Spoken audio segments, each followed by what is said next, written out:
Relaxed. Yeah. Ready for the session? So ready. So ready. No. Starting to panic just a little bit, trying to do my Zen moment. Your Zen moment. Well, we appreciate everybody's attendance. Mayor, thank you for logging in. I apologize for the difficulty in connecting. No worries. I found Josh and Jeff over there too. So the three of us will move over here. I'm here. Well, Mayor, I'll turn the time over to you. All righty. Looks like we've got everybody here. We've got, who have we got here as far as the legislators? If you could just introduce yourself real quick. I'll go ahead and start. Nelson Abbott, I'm here, and I think I might be upstairs from you, Dave. Looks Okay. like you're upstairs, so. Just don't walk too loudly. I know. Maybe I'll just come down if I.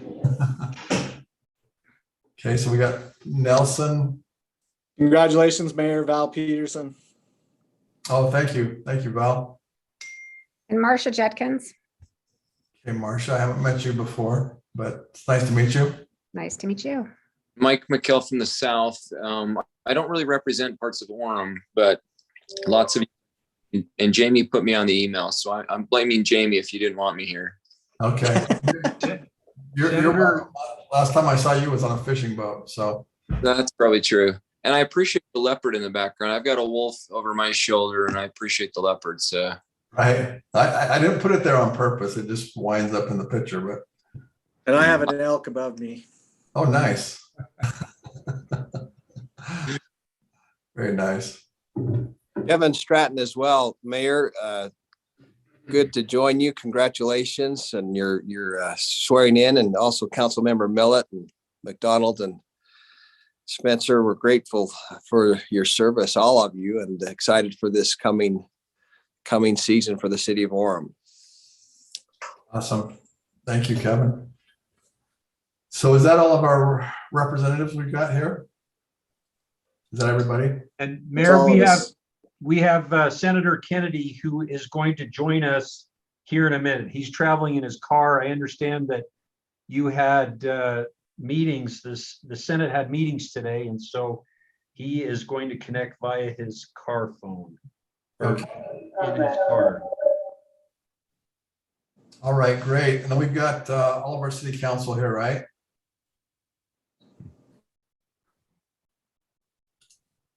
Let's see. Trying to scroll through this. We got Terry, Lene, Dave Spencer. Mayor, I'm at the Orem City Council room. You just can't see me. Okay, great. We got Debbie. Got Chief Adams. All righty. You got Terry. We got Terry Peterson. Okay. So I think we've got everyone, right? Alrighty. Well, let's go ahead and get going unless there's anything else we need to address before we start. Has everyone got the items for discussion that Jamie sent out?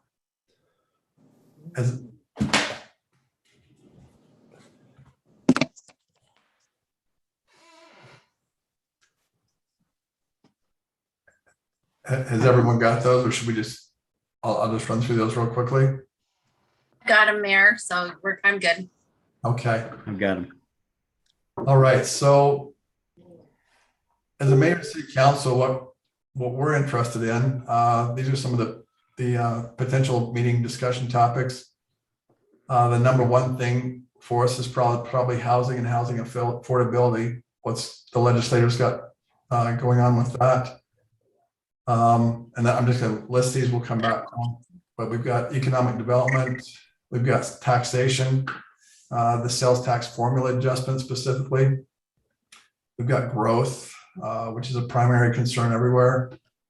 We've got some public safety issues and transportation.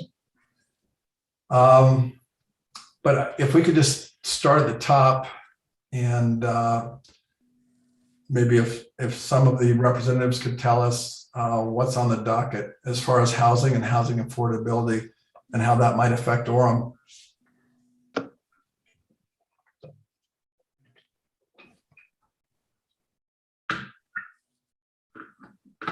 Well, obviously, housing affordability is a huge issue across the state. We've had a task force that's been working on housing affordability. I haven't actually seen a report on that. I don't know if anybody else has seen anything on that yet.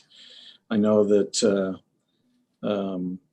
that's been a discussion item by many of us. I don't think anybody's had a magic or silver bullet to solve that issue. Housing affordability, as we all know, is starting to impact people who are wanting to come into the state or even people who want to stay in the state, as we look at average median house costs of $540,000. I don't know if anybody has anything they want to add, or if they're on that housing task force that they have any insights on that, but that's kind of where I know it's at right now. Mayor, this is Kurt Bramble. I may, sorry, I'm getting my haircut right now, but one of the challenges we have at the legislature, Jamie and I had a great discussion yesterday, and that is the intersection of state policy versus usurping local land use. And I think the legislature generally is going to be a bit reticent to step very far into that arena. Okay. That's exactly what we want to hear, because as a local community, our preference is to, manage our community.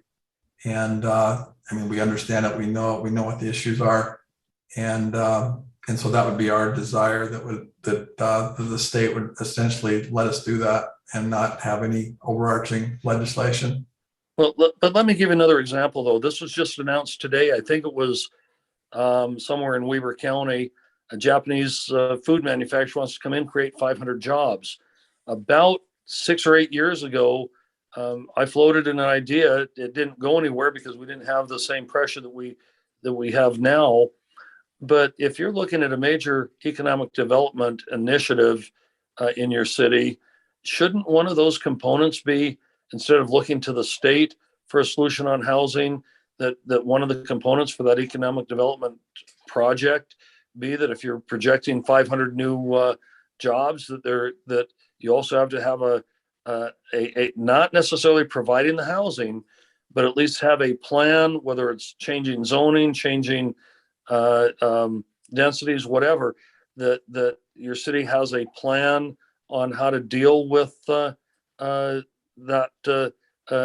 those additional employees. In other words, we can't keep having the economic development incentives and expanding the economy at the local level and then wring our hands and say, state, what are you going to do to fix the affordable housing? I think those tend to go hand in hand. Yeah, definitely. There's an overlay there. I just lean on the side of that the cities can figure it out for themselves as far as how they want to solve that. And I feel like the best thing that we could get from our legislature to support that is to support us and letting us manage our city and managing those particular issues. So I don't think there's any, we're not looking for any kind of a overlay for the state to, mandate us or really push us or guide us in that direction. I would leave that up to local government,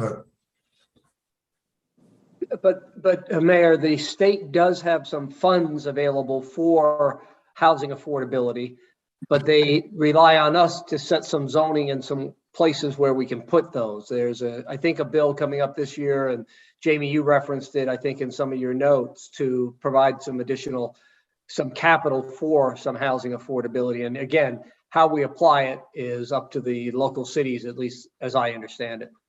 Yeah, and I think that's good. I think if there's money available that they want to put into the cities or incentivize the cities to do different things, that's great. But ultimately, I believe the cities need to decide what they want. Just for example, in our county, there's a huge discrepancy in the amount of high density housing in the different cities. I mean, it's drastic. And so, yeah, I think it's fine if there is money for affordable housing, but I don't think we need, we just have to have the final say on how that's all done and allocated is all I'm saying. Well, Mayor, I think that as someone that represents a good portion of Orem, particularly with redistricting, I agree with that completely. One size can't fit all. The situation in Orem with the growth of UVU, the situation in Provo with the continually increasing enrollment of BYU compounded with UVU, that puts our two communities of Provo and Orem in a very unique situation that's not going to be the same for Nephi or Moab or anywhere else. Right. No, yeah, and I agree with that. As far as UVU is a really interesting situation because while it borders on Orem, and obviously it's our campus, you can get to UVU just as quickly from Springville or Pleasant Grove or Lehigh as you can from Orem. And so it's really a county-based college. And so in my mind, the housing for that should be spread throughout the county. The other thing with UVU that's a little bit different is just that it's a real commuter campus. So there's not nearly as many students that are living there and staying there as are at, for example, at BYU. But I don't want to be talking all the time. So Mayor Young, I've got a question. One quick comment I'll just make, if I may. You know, anytime we begin talking about housing affordability, we begin using levers that can have unintended and adverse consequences. And the free market really does work. Just anecdotally, I visiting with one of our mutual constituents the other day saying, boy, we've got a real housing affordability problem. This is what I can't believe it. My son just sold his house and made this much money. You know, on one hand, there's rejoicing with what it is. On the other, there's criticism. I just think we need to be very, very cautious in beginning to manipulate the market. That's what I would have. And to Senator Bramble's point, there's a couple of years ago, there was a bill, and I think we worked on that bill to how Orem Provo, in large part, a lot built out. There's not a lot of, there's still pockets here and there, but nothing like some of the other communities. Another issue is the land. And, we have 29,000 acres of federally managed public lands in our county that many of those can be loosened up to become available for the placement of residential living and so forth. That was part of the process. And we knew as growth would take place that we would need to do that. So those are some of the things we are working on legislatively, working to try and loosen up some of those potential additional uses, balancing, of course, the lifestyle and the open space that we need to be sensitive to as well. So that's my input, Mayor and council members. So Mayor Young, I've got a question. Yes. Well, this is David Spencer. So I think when we talk about high density housing and we talk about affordable housing, I think they're two totally different separate subjects, because to me, affordable housing is somebody that they can buy a condo and have home ownership. High density housing, that is a rental in my mind. So we heard, from Jamie in the past, that the legislature's talking about, you can put high density everywhere. And if you don't have zones and all that stuff, then they're just going to force you to have high density anywhere. You can have it in any neighborhood. And my thing is, if Orem has 42, 43, 44% rentals, meaning homes, accessory dwellings, and apartments, and Mapleton and Highland have 5% or none, if you pass a law or do a bill, you need to bring that percentage. They need to come up to our standard of 42% before you come knocking on our door, making sure that we have this percentage or more high density housing. So me, it's got to be fair. Maybe it's not that one glove fits all or whatever, but percentages are key. And if you're talking Orem has that much percentage, other cities in the county need to step up and do their part, period. So That's my 2 cents. I think it just needs to be fair because we have high density housing and I'm all for affordable housing, but I want it to be home ownership, not rentals. So that's my 2 cents. Councilman, let me support that. Before I was elected to the Senate, now that's back to the 1990s, okay? I'm dating myself. At the time, Provo had 270 low-income units. The rest of the county had 70, and yet the legislature was trying to say Provo needed to do more for low-income housing. Orem wasn't a particular player in it at that time. Those things have changed, but your thesis that Orem is doing as much as it can, and if you look at Provo with the high-density housing and whatever, I think the numbers are going to be actually a little bit higher for high density in Provo than they are Orem. I agree with you, and that's where the one size doesn't fit all. Saying that whatever we do, Orem and Provo are going to have to up their game as much as Highland and other cities are when we're not at the same starting point. Right. And I talked with Cameron from Utah League of Cities and Towns last night at the inauguration, and I guess they have some kind of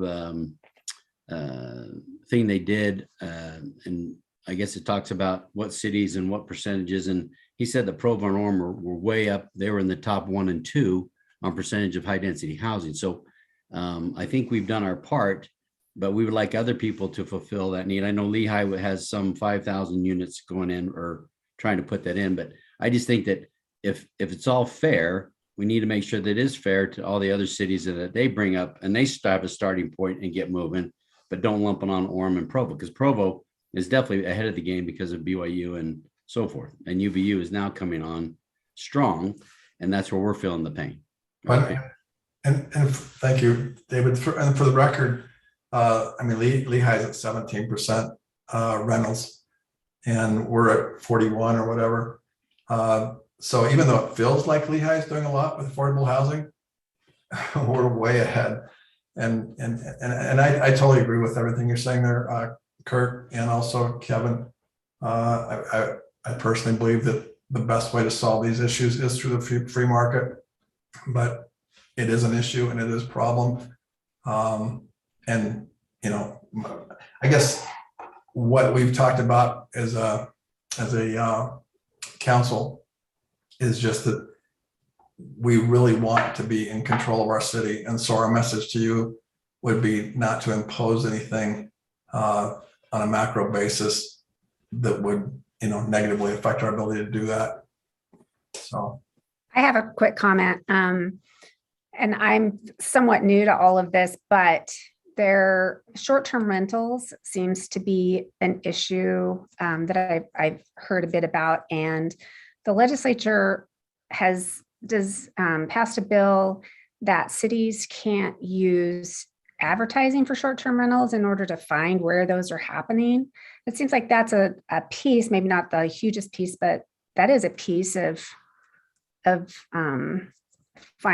people being able to find affordable housing, rental housing, or buying housing. And I've heard that there might be a bill this session to take away that limit, or to allow cities to be able to use.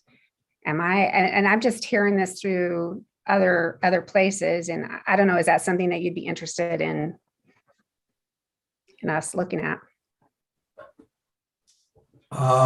Yeah, I'm not sure I totally understand. Are you just saying that some cities are putting something in place where they can find the? Well, I think right now, and anybody can jump in and correct me if I'm wrong, but right now, cities, municipalities can't look at listings to find where short-term rentals are in the city. Even if cities have ordinances that limit or ban short-term rentals, cities do not have the power, because of what the state legislature has done, to go in and find where those short-term rentals are happening in their city. Okay. So okay. I heard that there's a bill this session coming forward that would lift that ban on cities. And I was just wondering your feelings about it. Mayor, Or if you have any. This is Jamie, if I may. Yes. Short-term rentals are in fact an emerging and increasingly concerning part of the housing mix here in the city. And we see it surprisingly, if you go onto an Airbnb website and you look at the number of short-term rentals in Orem, I frankly was surprised at the number, the sheer volume of those rentals.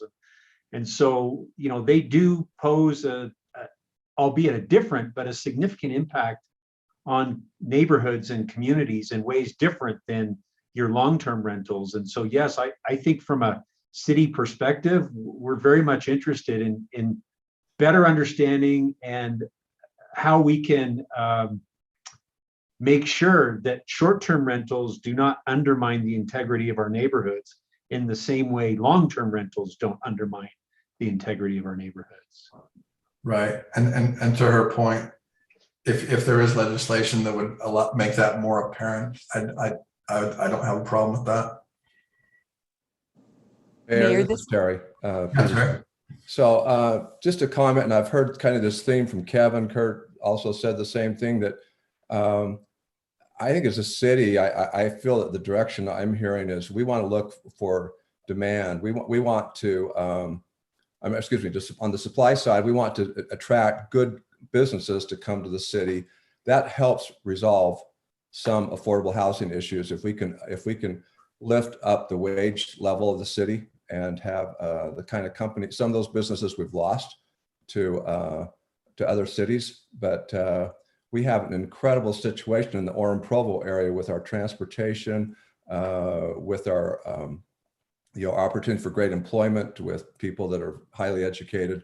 And I think as we attract good businesses to the city, that will help with some of these other issues. And like you say, it's not so much location anymore. You can travel to the different, to UVU from all around the county. But I look forward to seeing the city have a bigger effort on attracting business and less effort on trying to cram more high density buildings into the city.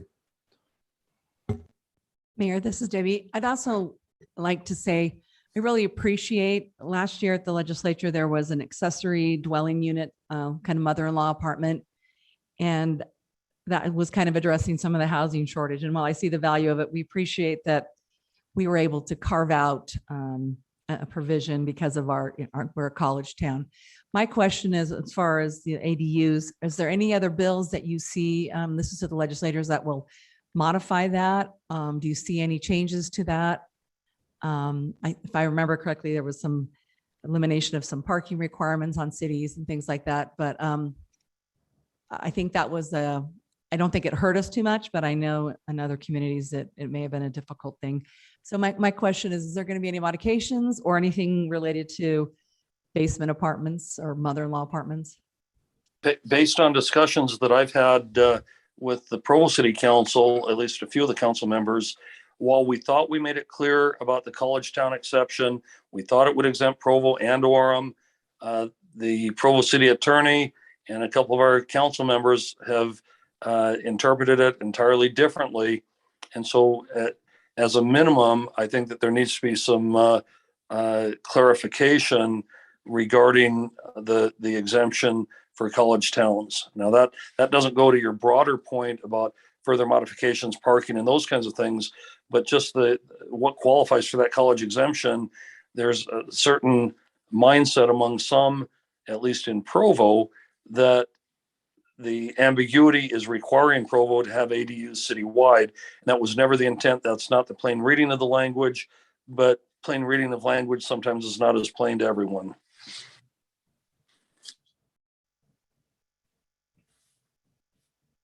Thank you.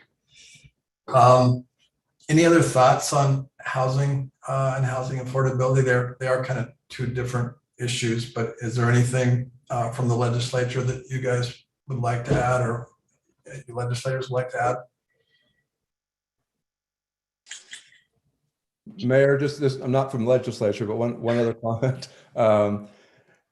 We're trying to tackle a nationwide problem. And I mean, Utah's one of 50 states trying to figure it out. So it is a problem, just not unique to Orem or to the state of Utah. I mean, it's throughout the country. So I think there's a lot of smart people trying to figure it out, but it's not an easy solve or easy fix. Mayor, I would just offer in every challenge, there's an opportunity. And you look at, boy, I can remember days back in the 80s and 90s, some different problems we faced. And so I just look for the opportunity and the way to pivot and leverage this for all of the benefits. So that's what I would offer. Okay. Mayor, may I say something? Yes. So when you talk about the incentives for affordable housing, we're kind of in a unique situation that I've seen in Orem is that we have older housing. We don't have the incentives, the financial, the financing incentives that the rural housing does, the people in Saratoga and Eagle Mountain. So if there's a way to figure out how to help revitalize Orem, we're an older community. I'd much rather see incentives for affordable housing by way of the homes that we already have here, instead of building high density housing and creating affordable rental housing. Because everything I heard this past 6-8 months was kind of what you said at the beginning. We want to be able to buy a home, a $500,000 home at 3% interest is a $2,000 payment. So what do we need to do to get these people in these starter homes where, home ownership is the biggest determinant of building personal wealth? So I don't know. I just see Orem as a different city compared to some of these cities that are getting all these new homes. And, is there a way to use some of that money that Tom was talking about, instead of having it going to rental, building high density housing, to actually encouraging the whole, starter home mentality that existed when we moved in our house 30 years ago. Right. Say, Lene, would you mind explaining just quickly a specific example of what you're talking about? You're telling me about what's allowed up in Heber that is not allowed in Orem. That seemed pretty effective. Yeah, and I wish I could remember the name of the program, but my niece, I'm sure you legislators have heard of this, but my niece, they qualified, they got on a list. They qualified for this group where the property was purchased. There were 5 homes built in a cul-de-sac. They all helped each other build their homes. The foundations had to be in, everything had to be done at the same time. And then they all moved in at the same time. They hired professional electricians and plumbers to come in and do that. But most of the work was done by the families. And we went up and helped my niece with some of the labor to try to get them in their homes. And I asked someone about that, and they said, well, Heber qualifies because it's rural. And so it qualifies for these incentives. So was that sweat equity they were gaining, Lene? It was in a way, and it was kind of like the Habitat for Humanity, but not really, because really the key was it was building a neighborhood. There were 5 homes that they each helped on. They each built their homes and helped on each other's homes, but really they had to have so many hours in their own home, and they had to commit to that. And she's got a beautiful home, an 1,800 square foot Rambler on one level. So. And so, it's called, sorry, Steve Denz, it's called Self-Help Homes. Brad Bishop is the individual that runs it. They get some federal money through the home funding, which is like CDBG. It's a federal program that's run. Can that be done in Orem then? I don't think that we qualify for the federal program, but Brad Bishop, who runs it, we could have a conversation and get at least an explanation and understanding of that. Okay. Yeah, if we could lobby someone to make that, to kind of tweak it a bit, to have for these older homes, to have opportunity exist for couples to move into these older homes for renovations. Okay. Yeah. So that would be extremely valuable if you're looking for home affordability. Would be a lot of these older neighborhoods, if there was a pathway for them to upgrade those neighborhoods but still keep them affordable, that would be something really valuable as far as from the legislature. Mayor, this is Jeff Lamson. Yes, Jeff. I agree with that wholeheartedly. As we've been looking at this situation with the Hillcrest Park and reinvesting in some of our older neighborhoods, that feels so much better to me, to be able to provide opportunities for young families to get into those starter homes. Obviously for the investment opportunity for them as a young family, but secondly, the way that the upkeep of the neighborhood and the individual properties, you know, as you drive around, you can tell in those older neighborhoods which houses are owned and which houses are rented in a lot of cases. That's a big blanket statement, but I think it's pretty telling that, you know, sometimes those rental homes aren't taken care of the same way that somebody that is investing everything that they have into that home to make it their home. I think it really has a lot to do with the beautification of our city and, you know, the beautification of the neighborhoods. So I think that's if there's a way that we could do that, I think that would be, you know, would yield benefits far into the future. Okay. No, that's a great suggestion. As far as, because I think we're going to need to move on to some other categories, but as far as the general message, because we just all went through a major election, but our one of our messages to the legislature would be anything you can do to help us revitalize neighborhoods, you know, that sort of thing is great.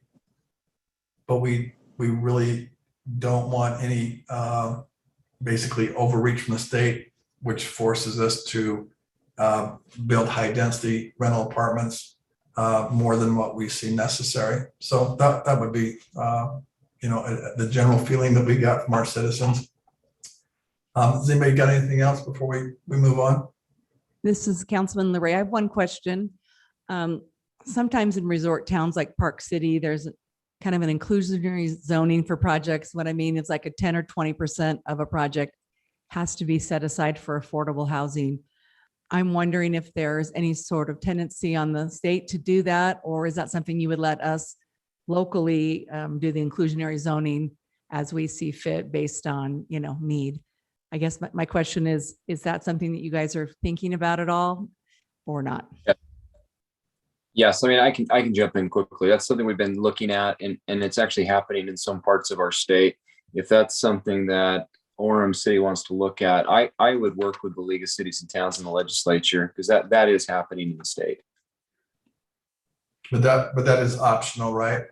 Mm-hmm. It's been an optional program with certain developers. In fact, we had, I believe it was Ivory Homes in our political subdivisions committee came and talked about some of the programs they were working on. It may not have been Ivory. It was one of them. There's a couple companies doing it for sure. Okay. Thank you, Mike. Anyone else? Any thoughts on this before we move on? Okay.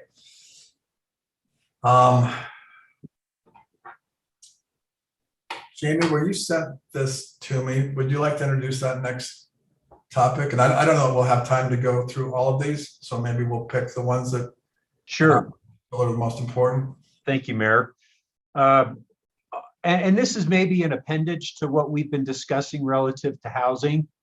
There has been a lot of talk about economic development and economic development incentives. And I know even Governor Cox has been focused on kind of retooling the Governor's Office of Economic Development, GOEO, and kind of trying to align economic development incentives with state and local priorities. And part of that discussion has centered on the the potential elimination of local governments using tax incentive dollars to help a particular retailer or to help a particular project.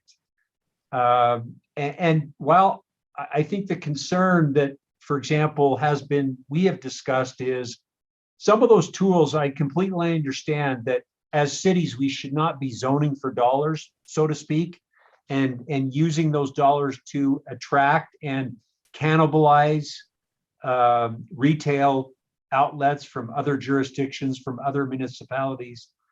But in cases like Orem, where we have, for example, infrastructure that is aging, and we're focused more on redevelopment than economic development, not greenfield development, but trying to essentially reinvent ourselves.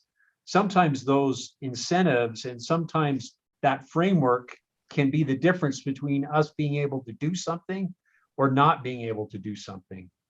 And I'll just use the example of, for example, what has happened at University Place, which is really at the heart of the city of Orem and is recognized by many as kind of the city center.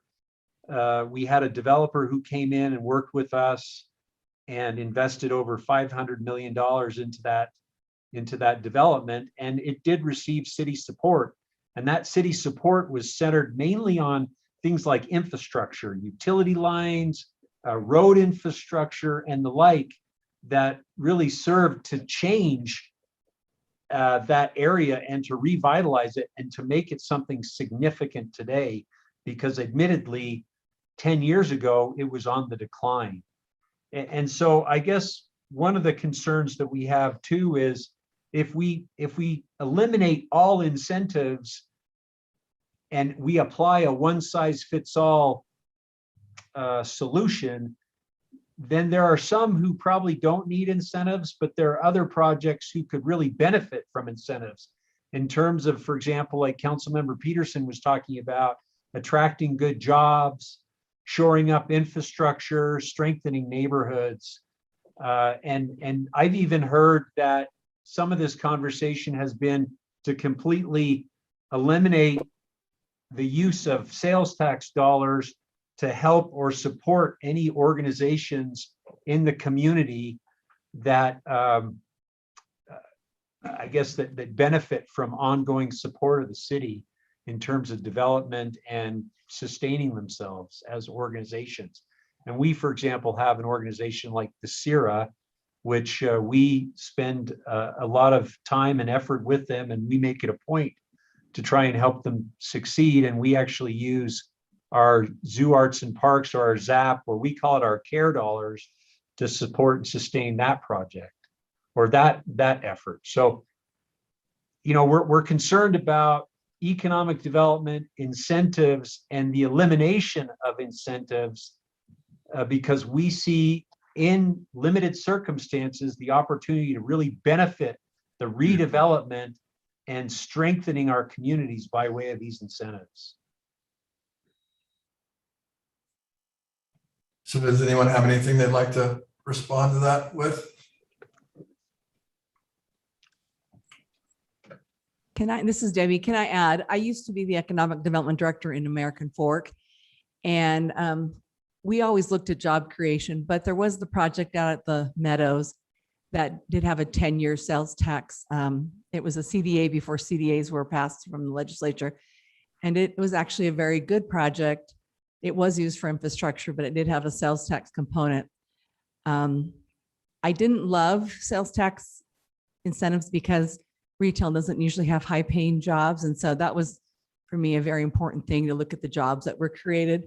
But I do like the idea that maybe there are some cases, and if I was reading the bill, a lot of it was tied to housing and whether they, you could get an exemption if you had a housing component.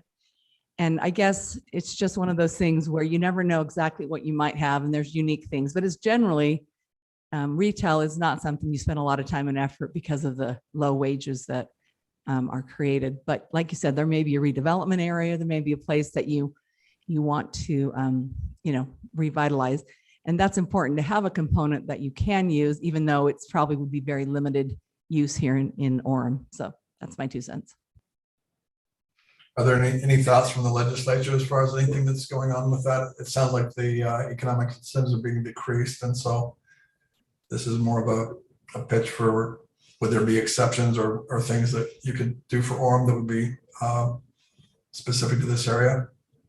So Mayor, I'm the chair in the Senate for Business and Economic Development. There's always discussion about those incentives. I mean, to me, it's kind of a race to the bottom when cities are competing against each other. It doesn't make a lot of sense. With that said, my colleagues can correct me. I'm not aware of a bill to look at that right now. We are certainly looking at what has worked with Go Utah, Go Ed, and what hasn't worked. And that evaluation is happening right now, happening through the session. I think there's some changes and some consolidation that'll happen. But as far as eliminating that ability entirely, I could be entirely wrong, but I'm not aware of a bill that would do that right now. Okay. Thank you. Any other thoughts? Okay, let's keep going. Next thing on the item on the agenda is the taxation, the sales tax formula adjustment. And if I understand it right, there's essentially a split between where we receive 50% of the sales tax, and based on our, well, maybe why don't you explain it, Jamie? Based on population, the other 50% based on point of sale. And there has been some discussion in years past about modifying that formula. When I talked with Senator Bramble yesterday, he suggested that that was not a focus or a priority in the Senate. But obviously there's two houses, and we're always concerned because a shift in that, moving it to more of a population base type formula could have devastating impacts on the city of Orem. Any thoughts from the legislature on that? If that's Maybe I could just comment on that real quickly. We recognize that there's reliance and uncertainty in things, and that would be a very disruptive process to go through. And I'm not aware of anything or any discussion like Senator Bramble in the Senate, the House. However, there's a lot of bills that are yet still protected and we're not aware of, so that can always come up. But as a matter of principle, certainly, if that was even considered, which I doubt would be there would have to be mitigating efforts to do a hold harmless to allow proper adjustment. But to Jamie's point, that would be really devastating, and I don't see that as a real viable option getting traction. No, that's good to hear, because that would, I mean, from my perspective, that would be like pulling the rug out of all the economic development plans that you've implemented over the last 20 years. Right. Mayor, let me try to weigh in here for just a minute, because when I was first elected, and again, going back 21 years, okay, we'd had a sales tax formula that was 75-25, and we flipped it to 50-50. But we put a hold harmless in. 23 years later, there was about a dozen cities that could selectively do 75-25 or 50-50, whichever gave them a higher revenue. And a hold harmless was intended to be a glide slope, a soft landing, so that cities could adjust. Well, 23 years was both as a senator and as a CPA was absurd. And so we ran legislation successfully getting rid of that hold harmless and telling cities, look, you've had plenty of time to adjust. Having done that, and then a couple of years ago, we ran a resolution encouraging the League of Cities and Towns to do an ongoing data analysis and a study of the sales tax allocation formula. The reason for that resolution, at the time, we were getting some pressure from certain quarters about changing the allocation, but every time you do, you've got winners and losers, and the winners are always the ones that are advocating to make the change. Sometimes the losers, it's unintended consequences, or they haven't analyzed it. So we wanted the league to be at the forefront of any discussion among its members on whether there should be a change in the allocation formula. I don't think that's something that the legislature is going to have the appetite to weigh in on at all. I agree with Kevin completely. But the idea that if we do make a change, we're going to do some type of a hold harmless, we got ourselves in a pretty deep rut once from doing that. okay. I think I agree with Senator Bramble. I think that's exactly right. Alrighty, thanks. Any other thoughts on that? No, I think that's exactly right. Okay. All right. Are we doing okay on time here? We've got 3 more items on our agenda. And this is kind of broad, but it's just about growth. Growth seems to be the #1 issue facing cities and towns across Utah State, apart from aging housing or from housing concerns, traffic, infrastructure, and the cost of land, materials, and labor. are making it difficult to keep up with services delivery demands. In recommending new laws, consideration should be given to the cost of such measures at both the local and state level. So that's just more of an input on growth. Any thoughts on that? Let me jump in with one last issue, then I need to run. Growth in general, water in general. So I've been working with a group of House members, a group of senators dealing with ARPA money. And our task was to deal with water and ARPA money. And what we're trying to do right now, and so I'm lobbying you, Senator Bramble, Representative Stratton, and Representative Judkins. You're going to see a proposal. Mike Schultz will have the proposal allocating some of the ARPA money. $25 million would actually come to Utah County to help improve water quality on the lake. And what that means for Orem City is you've got your water reuse conservation project, $9.3 million project that you've got in front of you right now. We would take a portion of that $25 million and allocate, hopefully the numbers I have that I'm suggesting is $1.5 million to Orem to help that growth. We do have a water quality issue with growth. So put that just out there that's something that the legislature is working on. That there's projects in Provo, Payson, Timpanogos Special Service District, Salem, and Springville. So that is there, and that's something that we're trying to get in that ARPA budget. Senator McKell, is that $1.5 million, is that preparatory for the infrastructure challenges of the island that's going to be built just off Orem shore? Nope, entirely different. So every community has a different type of project to treat the water before it hits the lake. So Orem City, my understanding of talking to DEQ, and Jamie, you can weigh in, is you've got a wastewater treatment project that you're looking at. Water reuse conservation project is what the DEQ has titled that.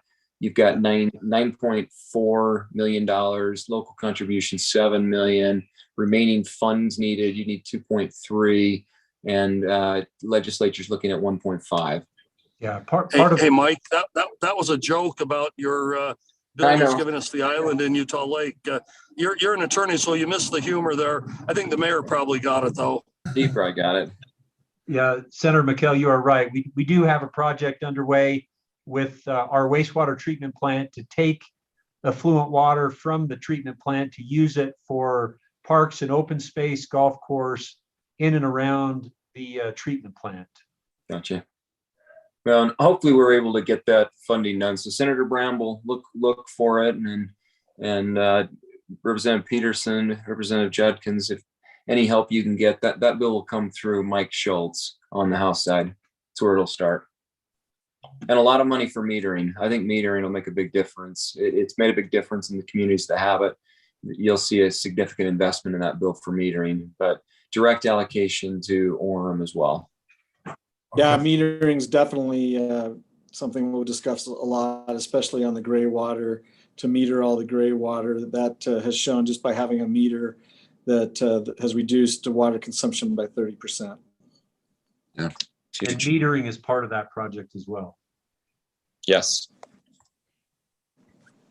Yeah, the meter amount could be several $100 million in the end. Thank you. I'm going to jump off. I appreciate you guys. You got good representatives and senators from Orem. They do a great job. So thank you. Okay, thank you, Mike. Let's move on to public safety.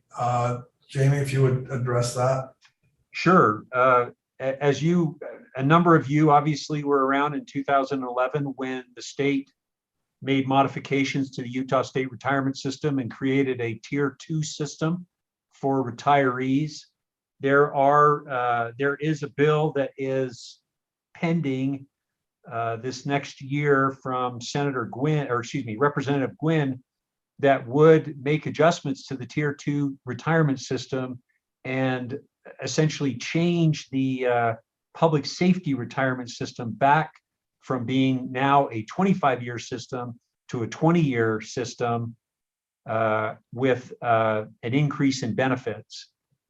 The city is not in opposition to putting more dollars in the pockets of our public safety officers. The challenge that we're facing now relates to recruitment and retention, and where we take the limited monies that we have and where do we put them? Do we put them in wages or do we put them in retirement benefits?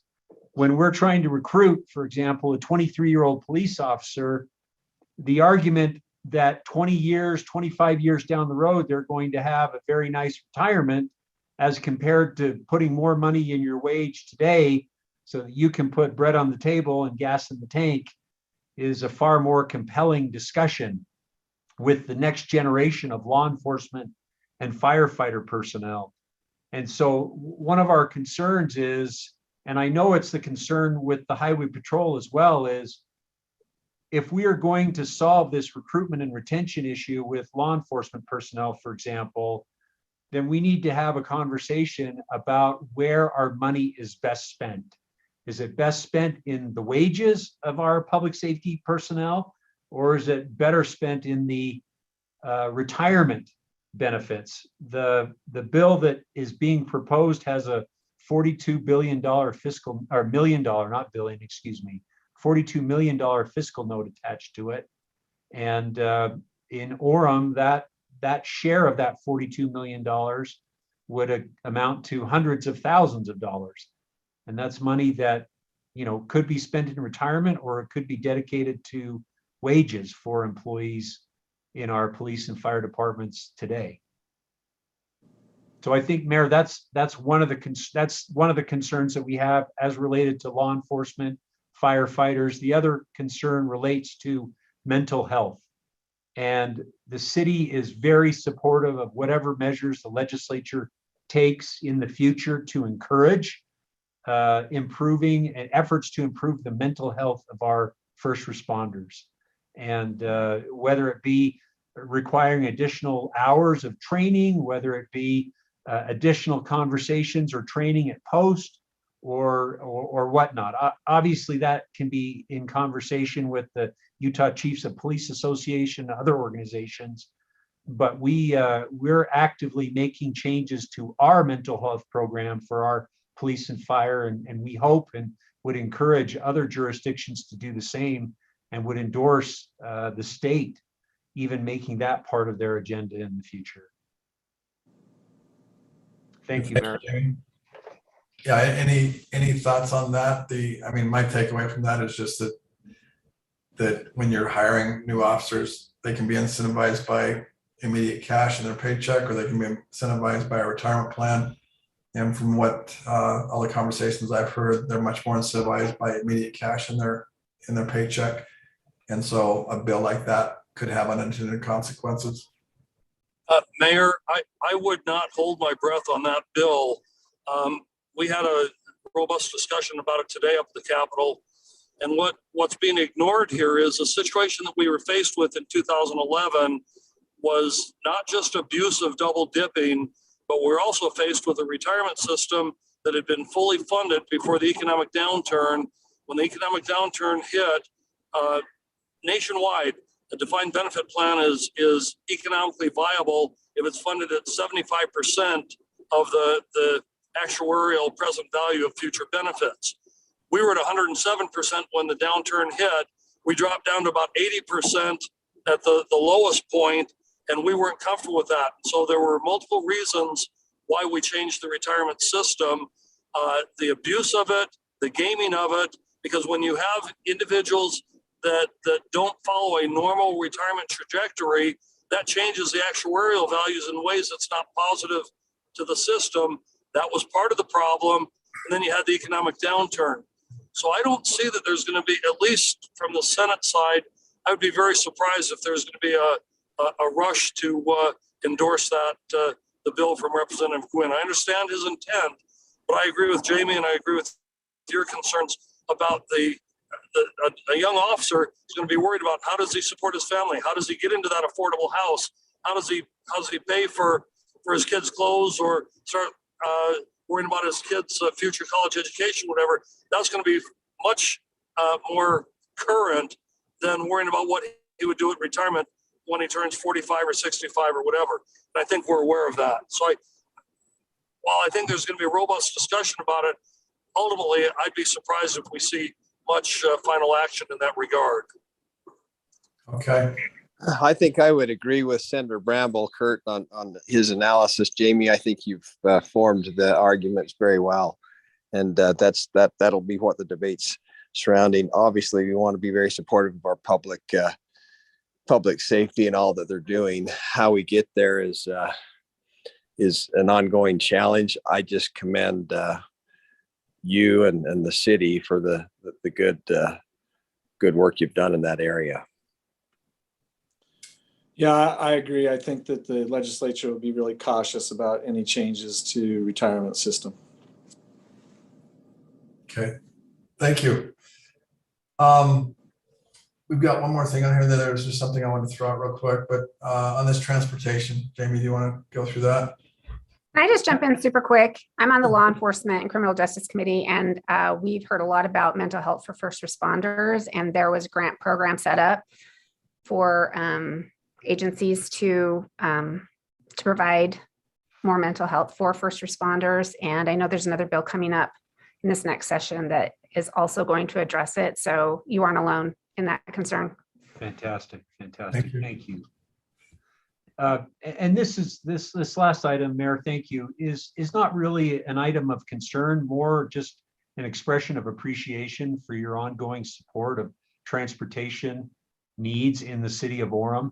Last year, you and your peers were very generous in allocating millions of dollars to two specific projects in the city of Orem.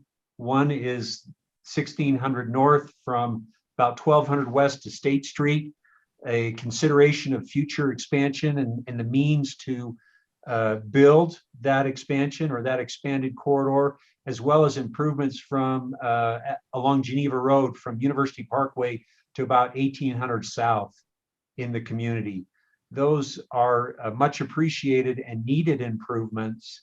And we just wanted you to know that we are proceeding forward with UDOT Region 3 in the environmental process for 1600 North, as well as making plans for improvements along the Geneva Road corridor.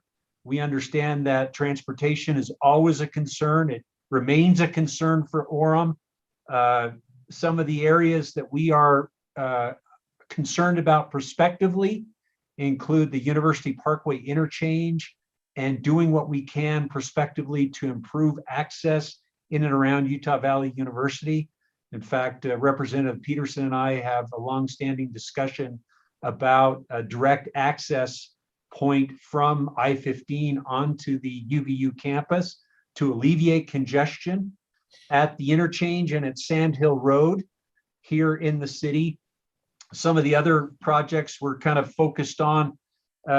Center Street here in Orem continues to be a much traveled roadway. It actually cuts across, it's a local road. It cuts across 4 state highways. So it's a local road, but it serves a regional and a state purpose.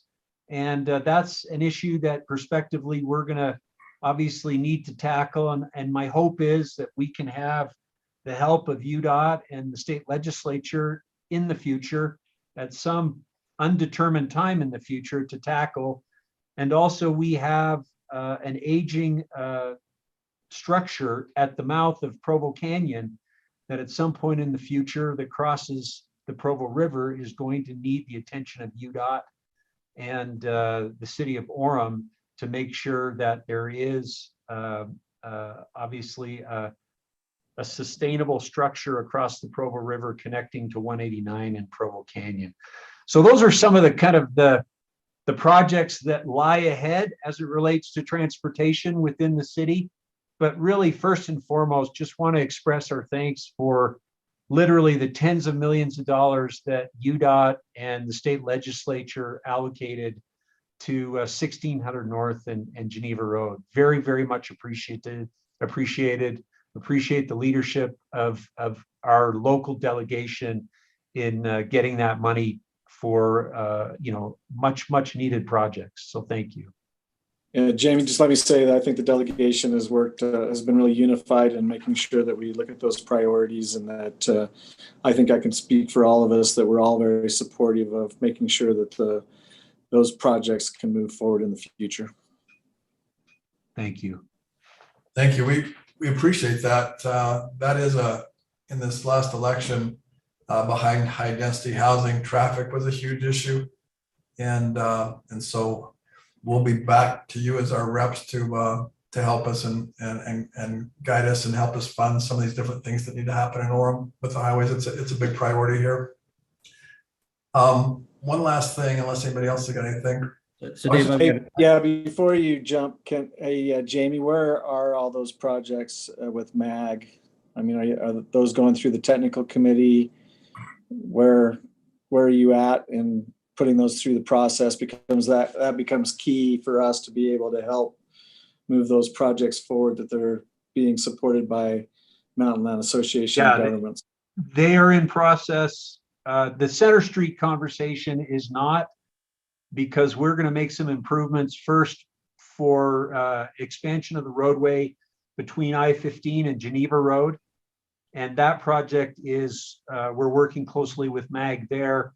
And that was an issue more with the relocation of the Union Pacific Railroad line that cuts across Center Street, just east of Geneva Road. So that will be the first piece that we work on. The other two projects are conversations that we are having and are on the local TIP, Transportation Improvement Plan. Okay, thank you. So Dave, I have a question that's off topic. Yes. Okay, so we have the Alpine School District in Utah County, the biggest 800-pound gorilla, I guess, in the county. But they're closing our schools, and Terry mentioned Hillcrest. We as a city bought Hillcrest and made that into a park.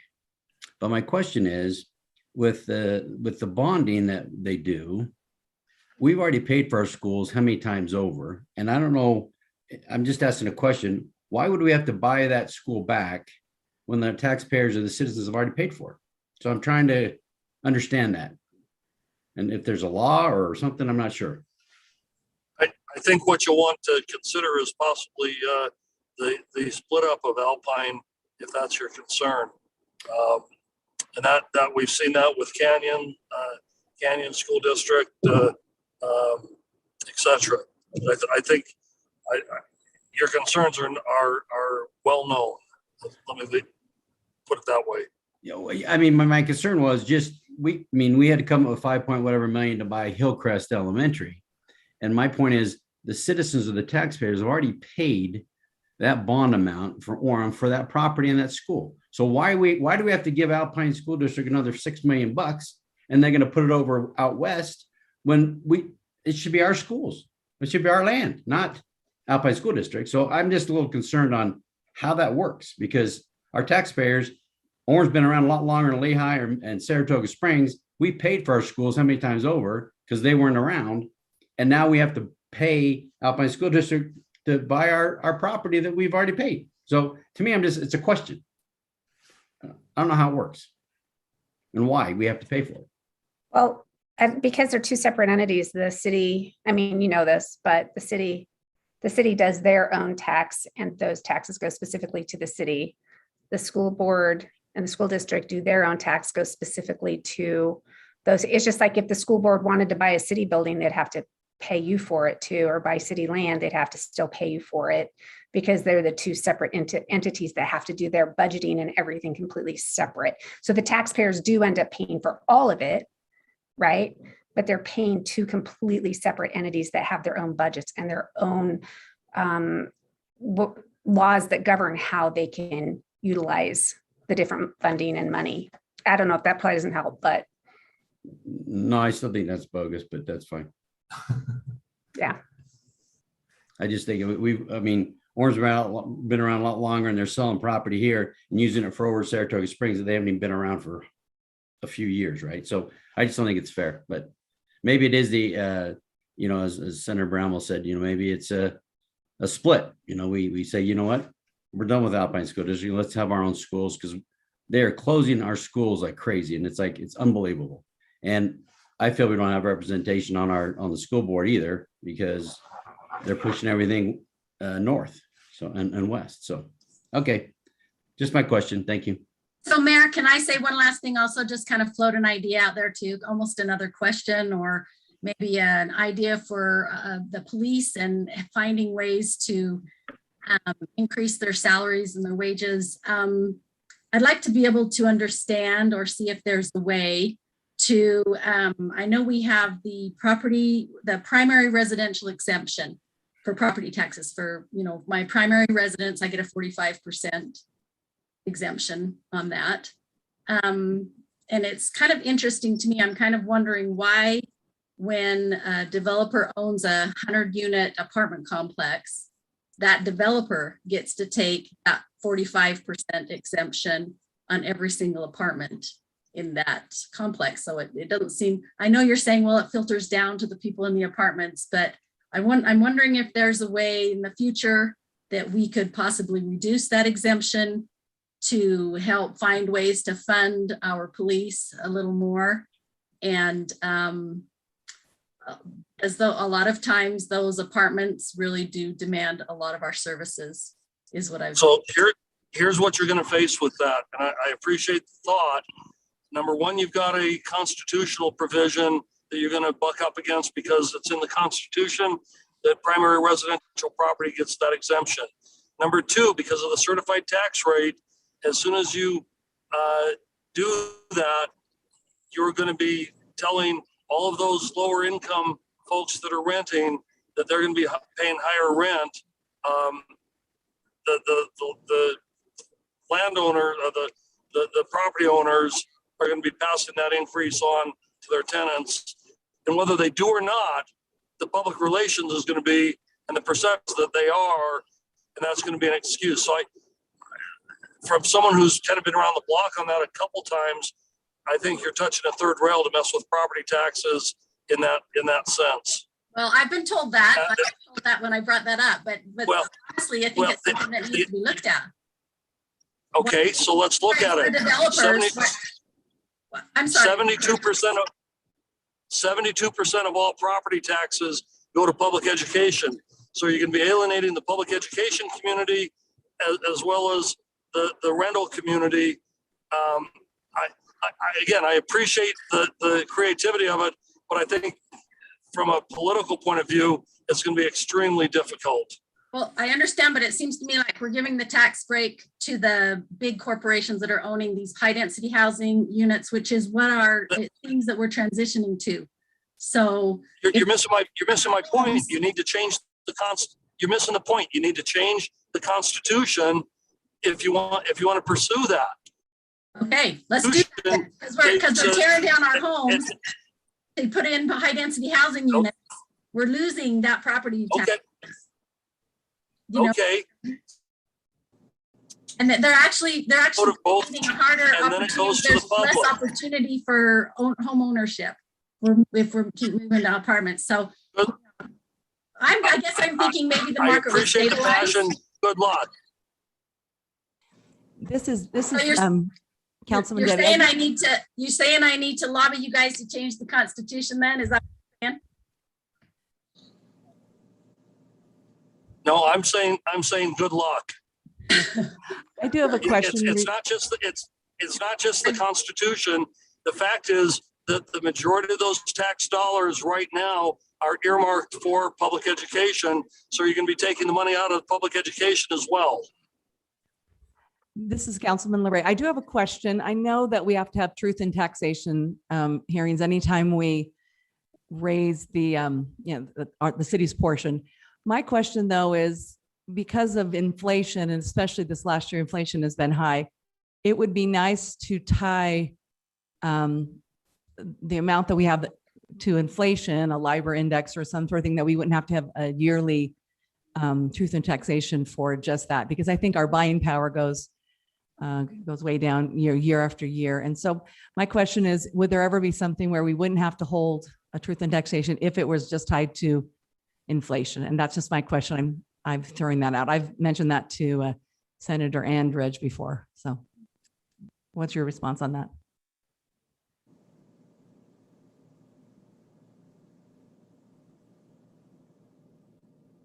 Well, maybe I could weigh in for a minute.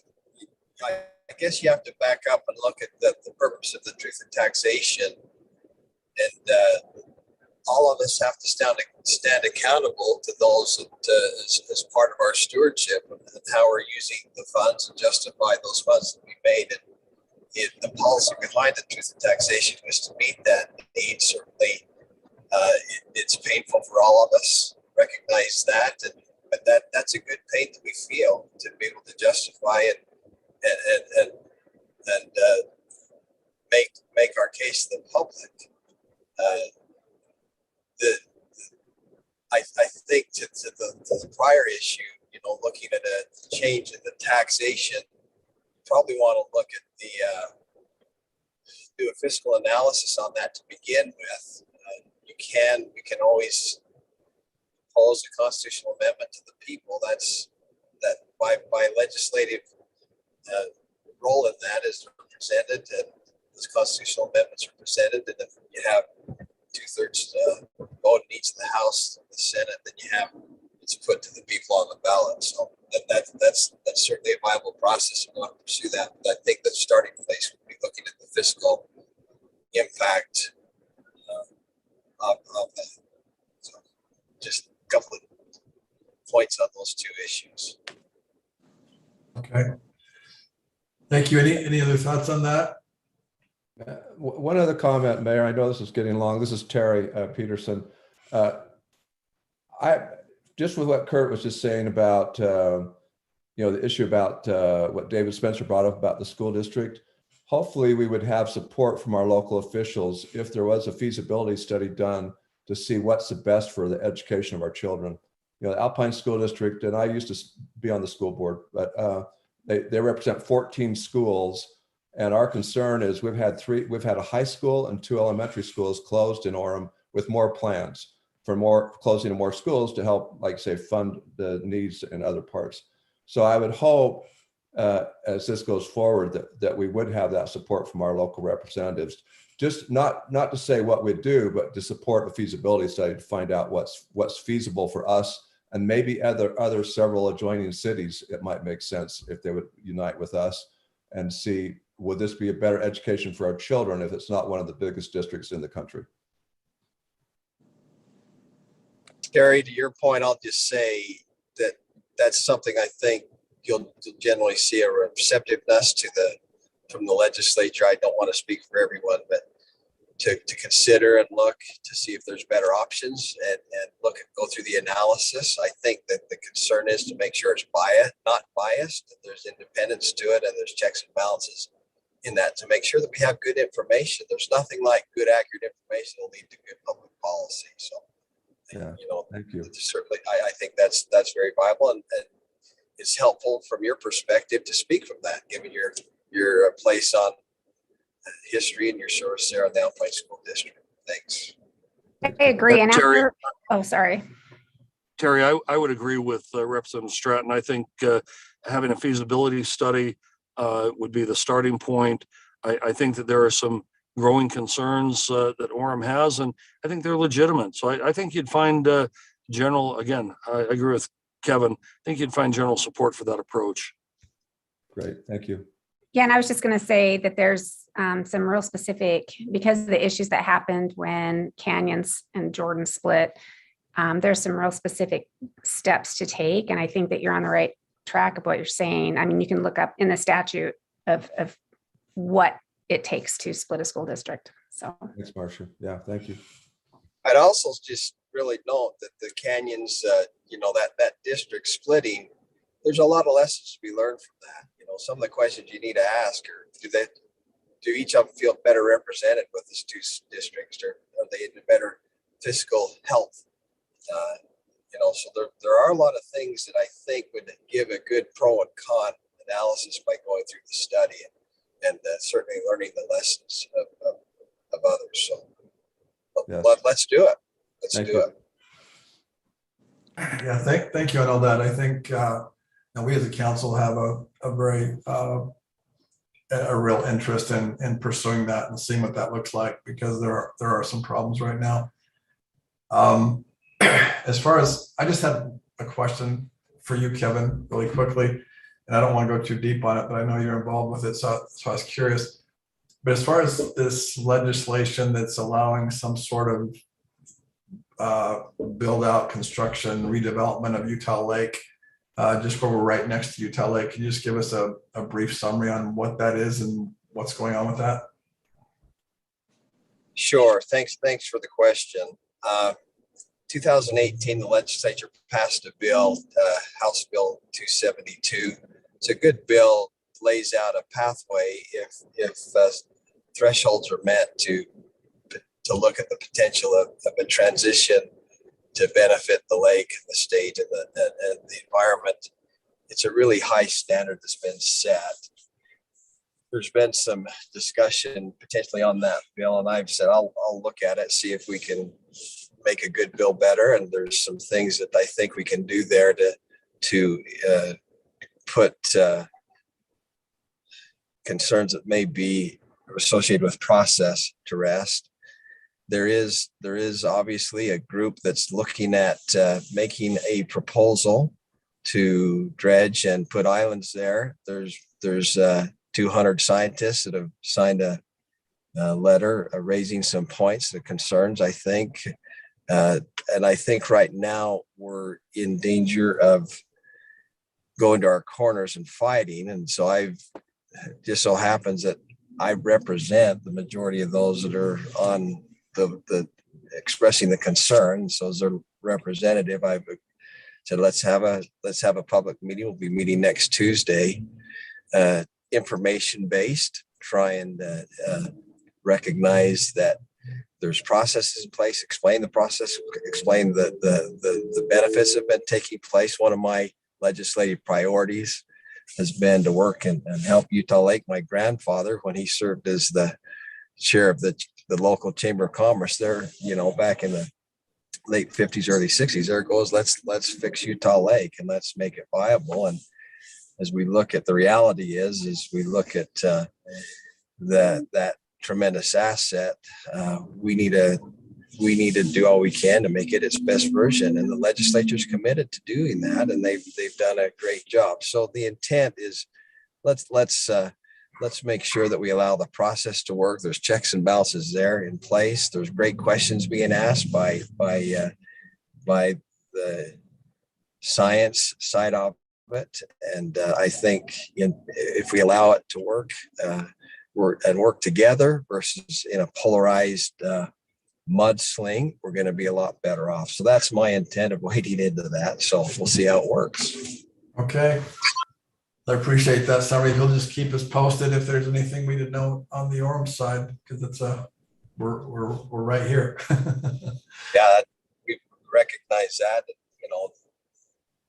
There's a lot of the communities that have lakeside property, jurisdiction. So it's a very complex issue. I think Brady Brammer's tried to put together a good way to move forward. So there's lots of moving parts, but we'll get there. If we communicate, we work together, we'll come up. We'll be able to have the best version emerge. But that's the intent. So okay, lots of political. It's a political hot potato and lots of passion. So we'll see if we can help soothe and help the process there. Okay, well, I appreciate that. Is there anything anybody else would like to bring up before we adjourn? This is Councilman Lurie. I just want to say thank you, of course, to our legislators. And I'm not sure what this legislation, the themes of this legislative session will be, but I wanted just to know if there's things that we can do as a city to help you do your job, or just because we're asking you to help us, but also I think we can also help you.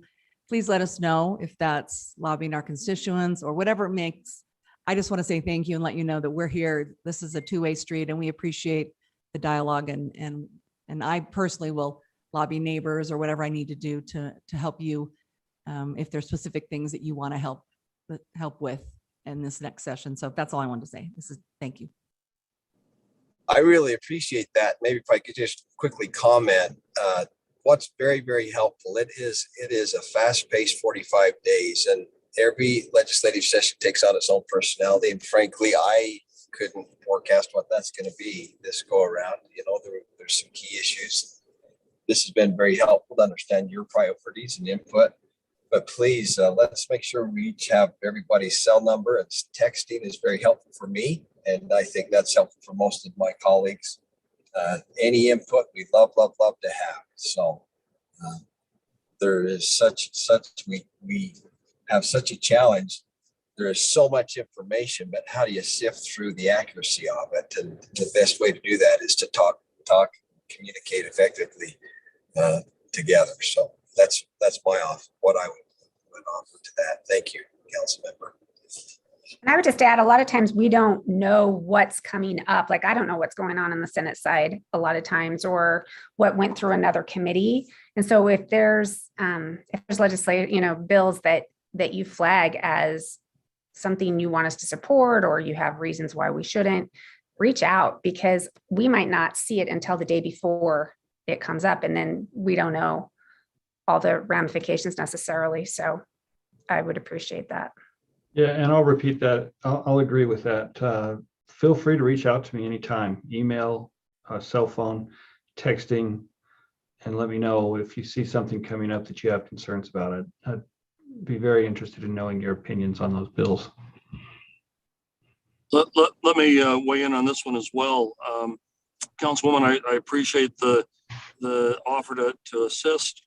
When we go into session, we're one of the shortest sessions in the nation. We have 33 legislative days, 45 calendar days, because we don't count President's Day, and we don't convene on Saturday and Sunday. So the entire work of the legislature, from a balanced budget to roughly some 530, 540 bills that will pass, some 700 or 800 bills that will be drafted and considered, that all occurs in 33 days.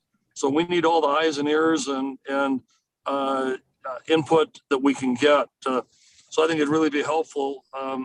Jamie, if you could get together all the cell phone numbers of the members of the council and compile our cell phone numbers for everyone, I think that would really be helpful, because if there's issues, sometimes time is of the essence, and being able to pick up the phone, a cell phone, hit a text or whatever is going to be critical. So, and by the way, thank you all for putting this together. I think this has been very, very helpful.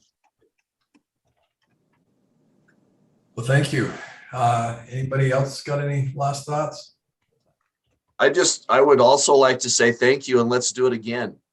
I think this is very helpful to be able to communicate like this, and to have these meetings, and maybe it doesn't have to be a long one like this, but I think it's helpful on occasion to be able to get together, to be able to talk like this, and to be able to see where we're moving forward. So thank you for your time. Thank you, Jeff. All righty. Well, I think we've covered everything. And like's already been said, we, the mayor and city council, really do appreciate our representatives and the work that you do to run the state and make good laws and help our community. So we really do appreciate that. And as Debbie said, feel free to reach out to us if we can help in any way. And we'll keep moving. So with that, I'll make it a motion to adjourn. So moved. Okay, well, thank you, everybody. I'll second. Thanks, everybody. Appreciate your Bye. time. Thank you. Aye. Do we need a vote? Do we need a vote on Jamie? We have a movement in a Yes. second. Yes, we need a motion, a second, and then we'll need to do roll call because everybody's electronically participating. Yeah, I think we've lost some, but I'll make Mayor We made had the the motion in motion. the second, didn't we? Yeah. Dave, I think you second it. So Yes. just roll call, Mayor. Just each council member. Aye. Aye. Aye. Aye. Yeah, I think we're good. And you've got the, Perfect. Thank you. okay. All righty. With that, we'll adjourn. Thank you.